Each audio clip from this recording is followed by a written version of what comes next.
As we can see, this is the zoo website that we will use for our project. It's the zoo Santo Inácio, located in north of Portugal, and the objective is to use a style identical to this one. I will try to use the same color palette, for example. I am showing you the website for two reasons.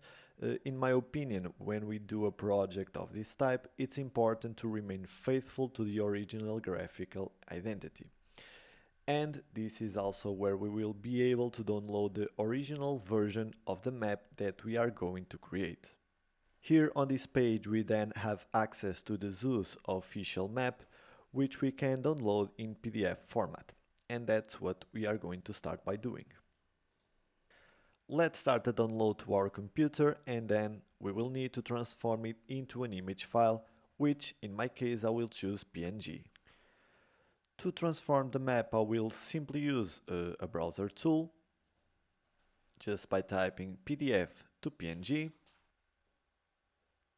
It can be this first one. Upload your PDF. Let's now wait a second as the software uploads and converts the file. I will now click on download, unpack the files, and let's quickly see the main elements of this map.